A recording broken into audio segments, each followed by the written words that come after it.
Depuis quelques années, François Mallet triomphe avec son seul en scène d'humour, Heureux soient les fêlés, décliné depuis en un livre intitulé Fêlés et paru aux éditions Larousse. Pour Dramaturgie, le podcast qui met en scène l'écriture théâtrale, nous allons aborder en sa compagnie le difficile exercice d'écrire sur ses fêlures intérieures avec humour, ainsi que le passage de la scène à l'édition. Eh bien bonjour François. Bonjour. D'après ta biographie, si je ne m'abuse en tout cas, tu as d'abord été journaliste. Oui. Comment passe-t-on du coup de l'écriture d'articles à celle d'un spectacle, proprement dit ? Eh bien, très bonne question. En tout cas, la transition s'est faite de mon côté assez naturellement. Quand je dis ça, c'est parce que vraiment je me suis rendu compte que je voulais plus être journaliste et que je savais pas ce que je voulais vraiment faire, mais qu'en tout cas c'était plus du côté du journalisme, et donc le théâtre a commencé petit à petit. Et j'ai pas tout de suite écrit mes propres sketchs. La première année, j'ai joué des sketchs en amateur à Lyon qui étaient déjà écrits. Et c'est seulement la deuxième année, quand j'ai fait le concours Candidator, que là je me suis mis à écrire des premiers sketchs. Et en fait, je me suis rendu compte, pas tout de suite, mais assez rapidement après, que ces deux formes d'écriture étaient différentes, que pour la scène, il n'y a pas de choses à imposer, mais en tout cas que j'avais une écriture de sketch avec des phrases très longues, qui pouvaient ressembler au style des fois un peu empoulé que j'utilisais quand j'étais journaliste, et que du coup, je sais pas si ça me mettait en difficulté, mais en tout cas, notamment à ce moment-là, les blagues étaient un peu moins percutantes, parce qu'il faut une écriture plus orale pour la scène. Et on peut avoir une écriture orale pour le journalisme, et peut-être qu'on parlera du livre ensuite. Et pour le livre, j'ai, il me semble, essayé aussi d'avoir une écriture qui est plus orale que très empoulée. Mais en tout cas, effectivement, quand j'ai commencé à jouer après de manière professionnelle le premier spectacle à Lyon, et que je me suis servi de ce que j'avais écrit pour ce concours, où on va dire j'étais semi-pro, entre amateur et pro, avec mon metteur en scène de l'époque, même si on ne coécrivait pas le spectacle tous les deux à quatre mains, je me suis rendu compte en répétant qu'en fait mes phrases elles étaient beaucoup trop longues, que j'avais un style... alors il n'y a pas vraiment de style journalistique à proprement parler, il y a plusieurs styles, mais en tout cas que c'était pas forcément très adapté à la scène, ou alors que ça devait être un style complètement assumé, mais moi j'étais un peu entre les deux, et du coup j'ai commencé à apprendre à écrire de manière un peu plus percutante, quoi. Et comment on fait ça du coup ? Vraiment sur le tas, en apprenant. Moi j'ai pas fait de formation théâtrale, ce que j'entends par là c'est d'école. Après, dans les formations théâtrales classiques et contemporaines, c'est pas forcément des lieux où on apprend à écrire non plus, on apprend plus à jouer, à décrypter qu'à écrire, mais ça s'est fait vraiment sur le tas, c'est-à-dire les premiers mois quand je jouais à Lyon au Boui-Boui, et que je jouais d'ailleurs devant peu de personnes, ça a vraiment été le test, quoi, l'épreuve du feu, c'est-à-dire je suis arrivé avec un premier texte écrit. La première séance est devant la famille et les amis, donc c'est chouette, ça rigole, voilà, tout va bien. Et puis dès la deuxième séance, quand on est devant des personnes qu'on ne connaît pas, j'ai bien vu tout de suite là où étaient les faiblesses du texte, donc j'ai pas pu réaligner et corriger tout de suite. Mais à force, ça m'a pris 3 mois, 4 mois, 5 mois, presque même une année pour couper, quoi. Couper dans les phrases, couper dans les idées, avoir une idée directrice qu'on étoffe ensuite, et pas partir dans tous les sens. Mais vraiment à l'expérience, c'est-à-dire un peu chaque soir, voir comment ça se passe.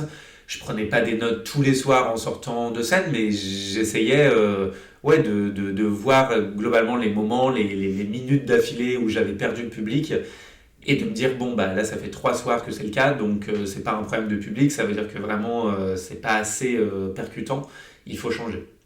Et quand tu reprenais des sketchs, c'était de qui ? La première année, ouais. Alors c'était des sketchs qui étaient écrits par la troupe. À l'époque, j'étais au Nombril du Monde, dans les pentes de la Croix-Rousse, et je crois que c'était les encadrants professionnels, les comédiens et comédiennes professionnels qui nous encadraient, qui avaient écrit ces sketchs. Moi, ça me faisait penser un peu aux sketchs de Palmade et Larocque. Tu vois, ce genre de choses, un peu Muriel Robin, mais il n'y avait pas de passage où on était seul sur scène, c'était forcément des duos ou des trios. Et c'était du café-théâtre, et c'était ce genre de sketch et ce genre d'humour. Et du coup, quel est ton rapport à l'écriture en elle-même ? Depuis quand tu écris ? Est-ce que tu t'en souviens ? Et est-ce que c'était quoi ? Eh bien, je pense que c'est quand même vraiment avec les études en journalisme que j'ai vraiment commencé à écrire, même si comme tout le monde, il y a eu à l'école les autodictés, les dictées, les rédactions, au lycée les écrits d'invention, mais ça part quand même toujours, dans le souvenir que j'ai en tout cas, d'une contrainte, on va dire. L'écriture, pour moi, j'étais pas quelqu'un qui écrivait, par exemple, j'avais pas de journal intime, primaire, collège, lycée, j'écrivais de temps en temps quelques lettres, parce qu'à l'époque, voilà, quand il n'y avait pas le téléphone, donc de temps en temps quelques lettres à des amis, tu vois, qui étaient un peu loin, qui avaient déménagé, mais j'avais pas un rapport à l'écriture vraiment quotidien ou même régulier.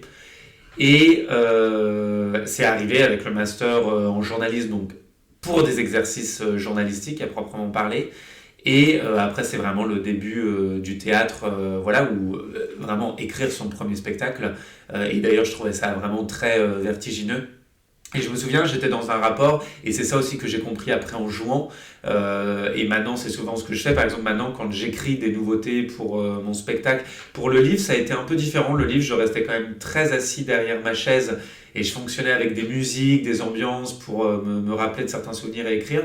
Pour le spectacle, il y a plein de moments où j'ai besoin d'être debout et de parler à voix haute, comme si j'étais déjà en train de jouer la situation. Donc, c'est pas les phrases que je vais retenir pour la fin, c'est pas les phrases que je vais vraiment jouer sur scène devant le public, mais en tout cas, j'ai besoin de bouger sans avoir forcément trouvé le corps, les mimiques, la voix que je vais utiliser pour la situation ou le personnage en question. Mais c'est très difficile pour moi d'écrire pour le spectacle juste assis à ma table sans bouger. Effectivement, alors que par exemple l'écriture du livre a pu se nourrir de l'écriture du spectacle et inversement, je ne suis pas dans la même dynamique. Oui, justement, bon, tu anticipes un peu ce que je veux dire sur le... Non, mais c'est pas grave. Sur le processus créatif, donc justement du spectacle, mais aussi du livre. Donc c'est une question de mouvement, visiblement. Oui, ouais, de mouvement, de flux de pensée. Ouais. Et du coup, combien de temps ça te prend finalement pour faire un spectacle et combien de temps ça t'a pris pour faire le livre, sachant qu'évidemment, j'imagine qu'il y a des choses du spectacle qui sont dans le livre. Ouais. Qui sont dedans, mais qui sont jamais... évidemment, le texte du livre n'est pas le texte du spectacle, parce que déjà, c'était pas intéressant, c'est pas l'exercice qu'on m'a demandé. Et puis, moi, je voulais que le livre... quelque part aille plus loin parce que le format le permet, c'est plus long. Sur scène en 1 heure, on a déjà le temps de dire beaucoup de choses, mais le livre permettait vraiment d'une introspection plus poussée, notamment sur tous les sujets de l'enfance, les rapports à la famille, au père, à la mère, le patinage, la découverte de soi.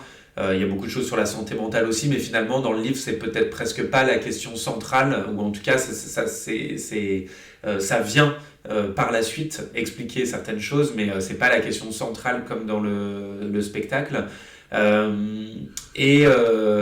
Le spectacle, ce qui est difficile à dater, c'est que je n'ai pas fonctionné en système de résidence, et c'est ce que j'ai fait pour le livre, c'est-à-dire que pour le spectacle, j'ai pas pris 3 mois, 6 mois ou 1 an d'écriture, de répétition, et après, on joue et on fait des petites modifications à la marge, mais il bouge plus trop. Je suis sans arrêt en train de le modifier. D'ailleurs, Quentin à la mise en scène et Maxime aux chorégraphies, je pense, arrivent bientôt au bout de ce qu'ils peuvent endurer en termes de modification.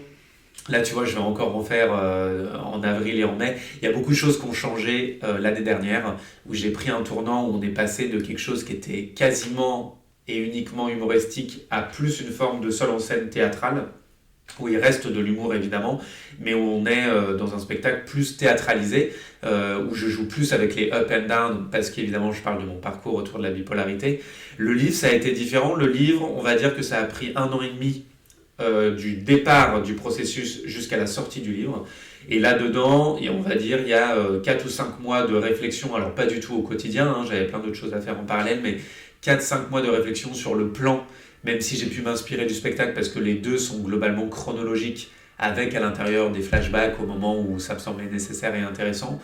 Et puis après, on va dire 5-6 mois, et puis après 1 an, avec 5 ou 6 périodes de résidence d'1 semaine, où là j'ai vraiment charbonné, où je suis parti ailleurs, soit chez des amis, soit moi tout seul, quelque part à la campagne, et où là j'écrivais, j'avais convoqué un peu les souvenirs et les idées que je voulais écrire, mais pas plus que ça, et je me laissais la liberté d'écrire comme ça venait. Donc tu vois, 5 fois 6 jours, on va dire 30 jours, et puis après j'ai repris un petit peu ici, j'ai une co-auteure qui m'a aidé à la fin, c'est-à-dire que j'ai tout écrit tout seul, et après la co-auteure m'a aidé à y voir un peu plus clair sur, bon, ce paragraphe, je vois pas trop ce que ça veut dire, là peut-être que tu pourrais détailler, mais c'était des retours à la marge et à la fin, comme un travail d'éditrice en fait. Donc je pense que l'écriture en elle-même, elle a pris 60 jours, si on met tout bout à bout, 2 mois. Mais sauf que j'aurais jamais été capable d'écrire 60 jours d'affilée et qu'en fait, d'écrire 6 jours et de laisser poser pendant 1 mois et demi, par exemple, c'était ultra nécessaire. Et d'ailleurs, plus je suis arrivé à la fin, plus je pense que j'ai trouvé mon style et j'ai fini par reprendre ce que j'avais écrit au début à couper dedans parce que pareil, je voulais quelque chose quand même de très percutant pour le livre. J'avais pas autant de signes que je voulais, tu vois, j'avais 200 000 signes et c'est déjà beaucoup, on dit beaucoup de choses, mais j'ai coupé. J'ai beaucoup écrit et après j'ai beaucoup coupé. D'accord, donc on t'a imposé un nombre de signes. Oui, pas au signe près, je pense qu'au final, si j'avais fait 180 000 c'était bon et si je faisais plus c'était bon, je crois qu'on est plus à 220 ou 230 000 signes que 200, mais je pouvais pas faire 400 quoi. Voilà. Très bien. Ton spectacle donc Reçoit les fêlés a remporté un grand succès presse et public. Il continue d'être interprété sur scène, donc même réinterprété d'après ce que je comprends. Ouais. Est-ce que tu imaginais que ça irait jusque-là ? Et d'après toi, quelles sont les recettes de ce succès ? C'est drôle comme question parce que je suis quelqu'un qui aime bien me projeter et puis je suis quelqu'un d'assez carré, qui planifie beaucoup les choses et en fait j'ai découvert avec la scène que tout ne pouvait pas se planifier mais je pense que ça me réussit, je fonctionne beaucoup par rétro-planning, je me dis bah tiens si je veux qu'à tel moment la nouvelle version soit prête, il faut que je commence à écrire maintenant, les répétitions, tout ça et en même temps de l'autre côté je me suis jamais posé la question de jusqu'où ça pouvait aller. Tu vois, par exemple, quelque chose de très pragmatique, jusque dans quelle salle on va aller jouer ce spectacle, dans quelle jauge ce sera. Aujourd'hui, on est au Marais, c'est une salle de 85 places, ça se passe hyper bien, c'est complet depuis plusieurs semaines, mais des fois, c'est pas qu'on me fait le reproche, mais quand je discute avec des personnes du milieu, elles me disent « Ouais, mais c'est vachement important de te demander dans 5 ans où est-ce que tu veux être, est-ce que c'est avec ce spectacle ou un autre, dans quel type de salle ?» Et c'est pas quelque chose qui est forcément facile pour moi. Par contre, je fonctionne beaucoup avec des plannings pour ce qui est de la création.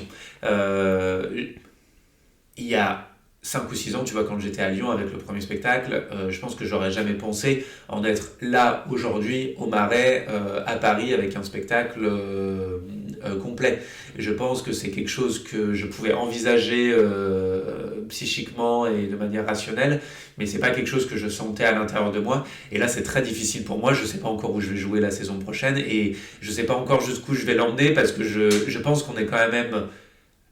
Je sais pas si on est plus vers la fin de l'exploitation ou pas, mais en tout cas, je vais arrêter bientôt de faire des modifications, même s'il y a encore beaucoup de choses que je pourrais changer et qu'il y a beaucoup de choses à dire sur ce sujet-là, et que je vais avoir envie, je pense, d'ici une saison ou deux, de créer autre chose.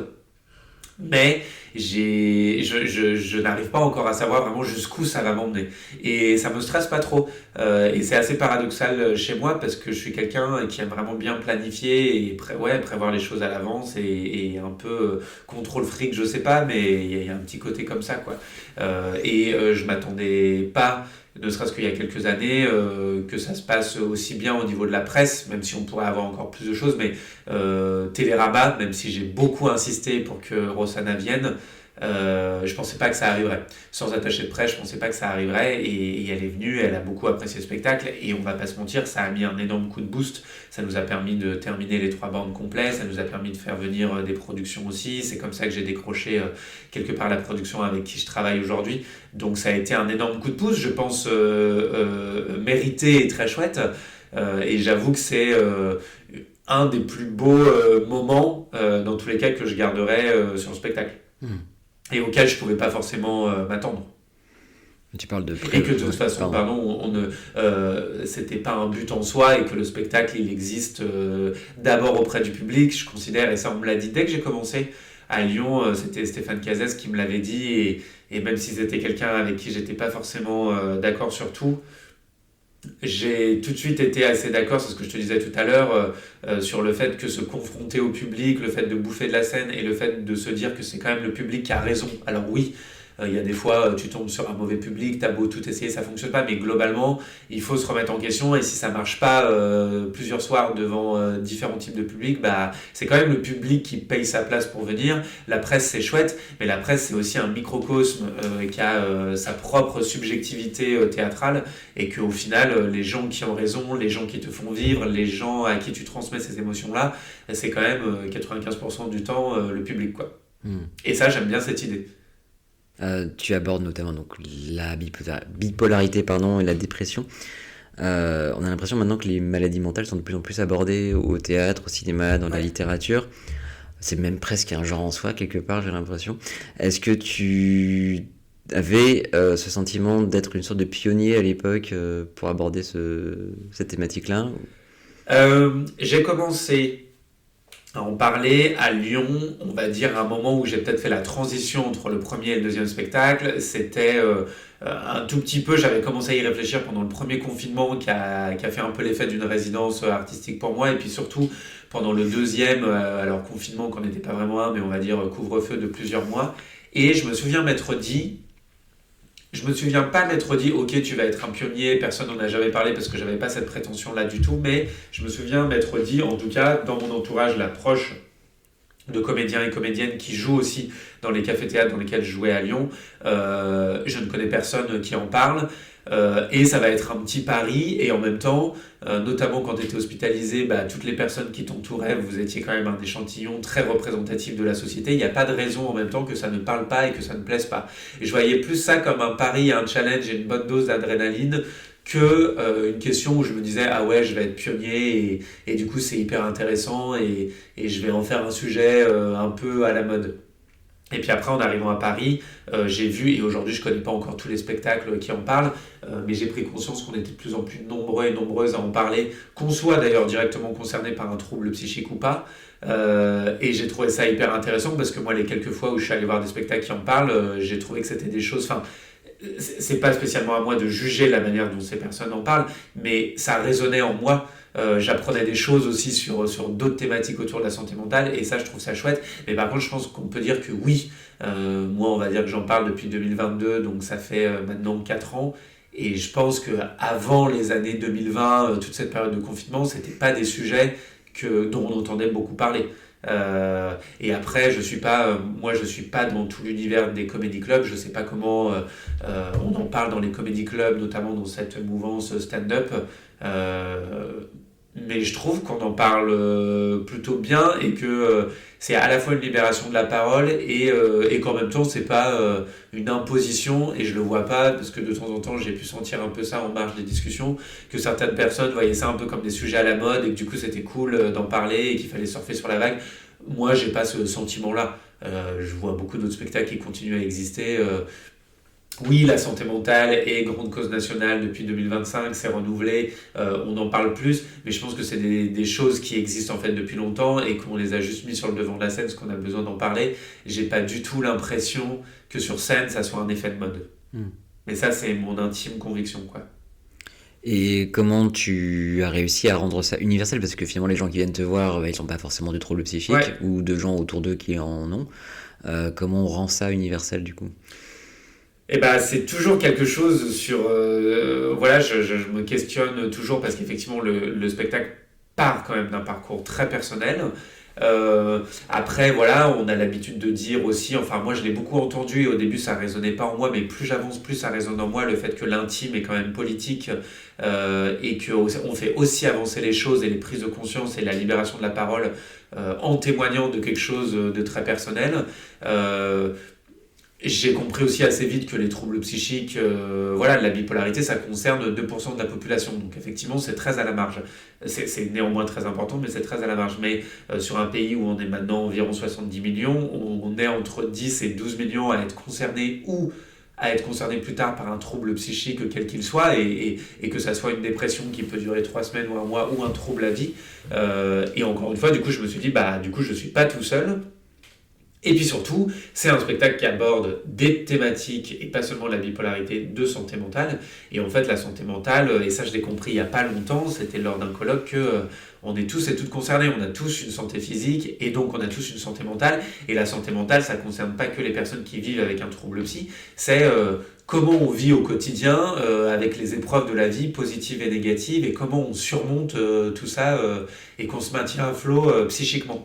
Et ça, j'y crois vraiment dur comme fer. Et du coup, à aucun moment, je me dis que ce spectacle est nombriliste. J'ai pu avoir des fois des retours dans ce sens-là. Voilà, c'est des choses que j'écarte assez rapidement. Oui, c'est pas un spectacle qui pourrait sembler plus grand public a priori.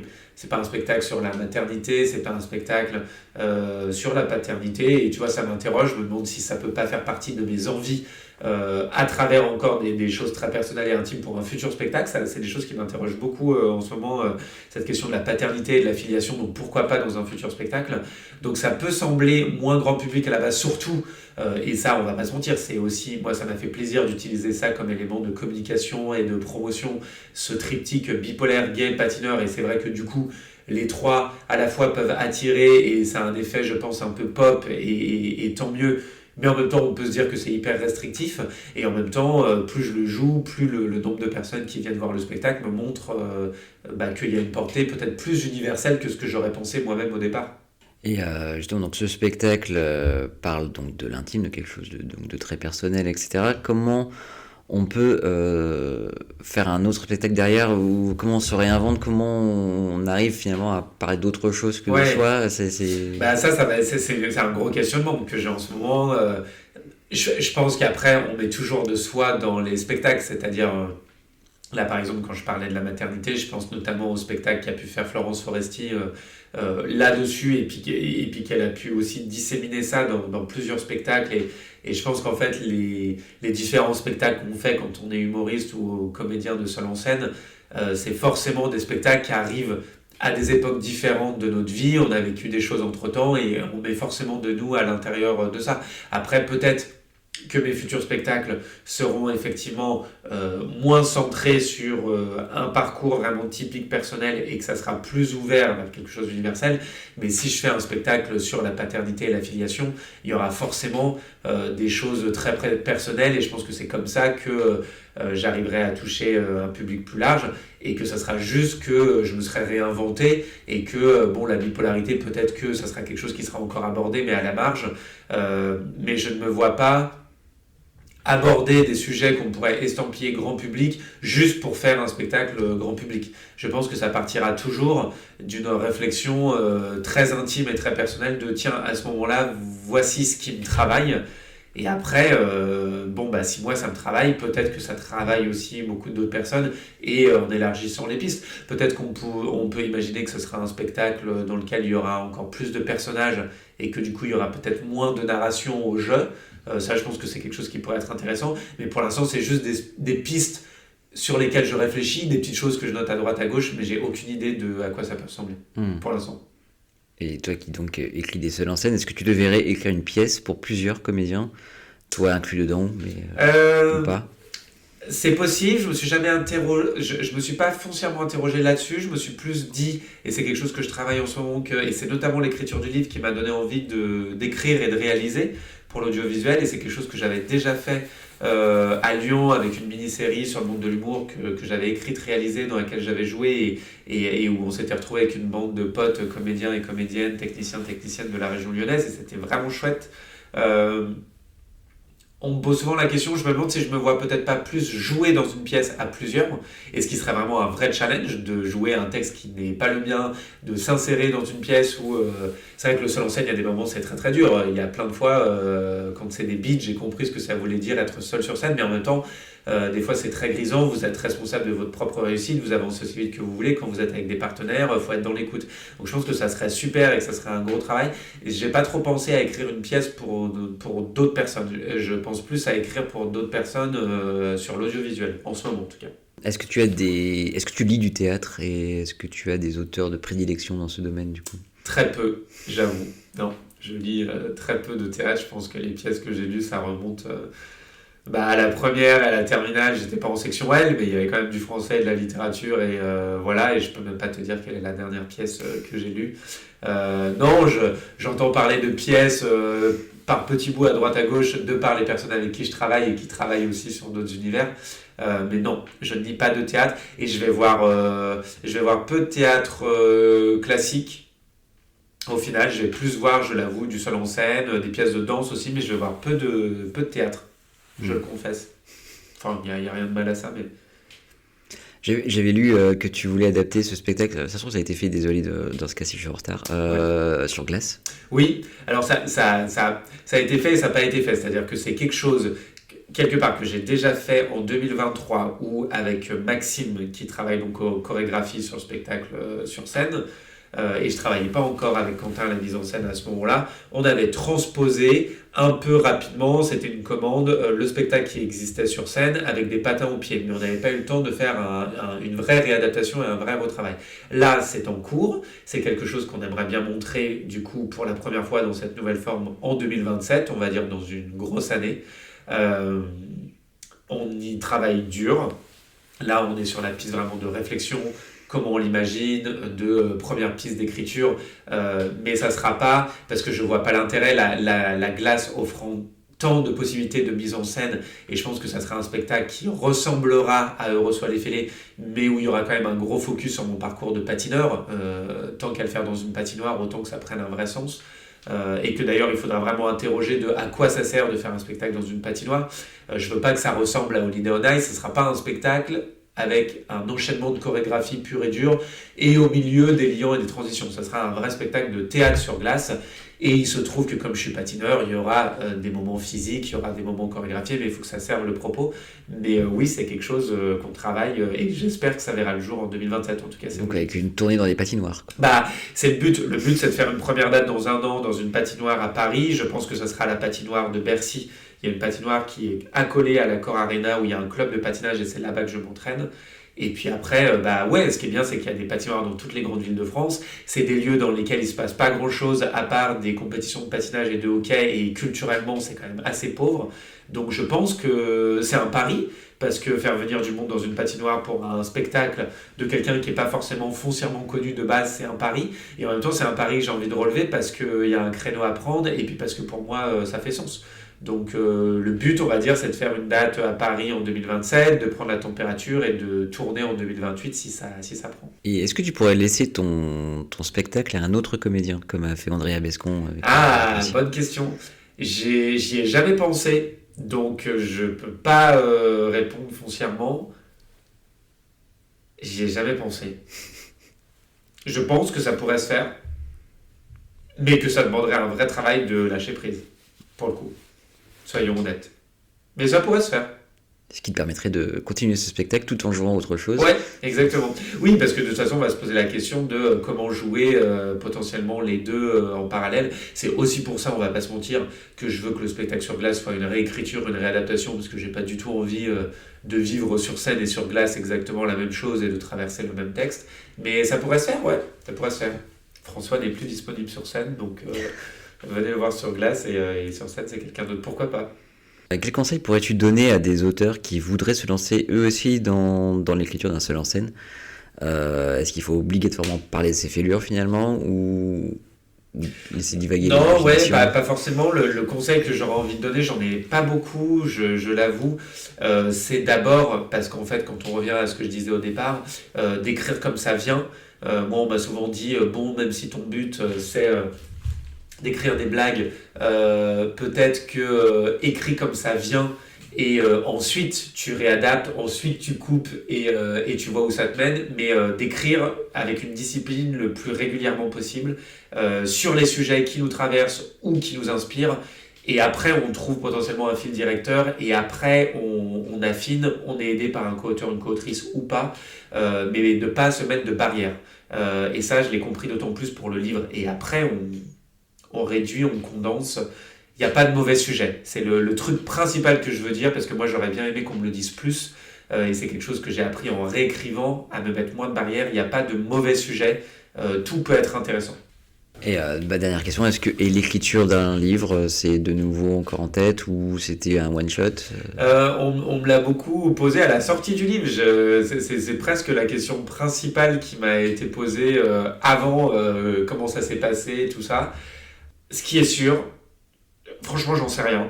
Ce qui est sûr, en tout cas, et c'est ce dont je te parlais juste avant, c'est que j'ai tellement aimé écrire que c'est d'ailleurs à ce moment-là que je me suis rendu compte que j'aimais autant écrire que jouer. Et ça, c'est quand même assez fort, je trouve, et une vraie découverte pour moi. Ça a inspiré une nouvelle écriture du spectacle, je l'ai déjà dit tout à l'heure. J'ai pas d'idée là précise en tête pour un nouvel ouvrage, mais je ne l'exclus pas. En tout cas, ça m'a surtout donné envie de continuer à écrire, et notamment pour l'audiovisuel, parce qu'on m'a souvent fait la remarque que le livre, il y a plein de moments, a été écrit encore une fois avec une écriture assez orale, assez visuelle aussi, qu'il y a des moments où ça pouvait faire penser à des séquences un peu scénarisées. Et ça, c'est chouette parce que c'est comme ça que moi, je l'ai vécu quand je l'ai écrit et j'étais hyper content que ça transparaisse. Donc, j'ai plus envie de dire que pour l'instant, ce qui est sûr, c'est que ça m'a donné envie d'écrire et d'autres formes plutôt que de dire que oui, je vais écrire un deuxième livre et que j'ai des idées. Mais c'est pas exclu. Franchement, c'est pas exclu. Très bien. Merci François en tout cas. Merci beaucoup. C'était super chouette. Cet entretien a été enregistré le 31 mars 2026 et je remercie encore vivement François Mallet pour son accueil et sa disponibilité. Son spectacle Heureux soient les fêlés est à l'affiche du Théâtre du Marais et en tournée dans toute la France. En attendant d'aller l'applaudir et d'écouter le prochain numéro de Dramaturgie, lisez du théâtre, cela peut être très intéressant.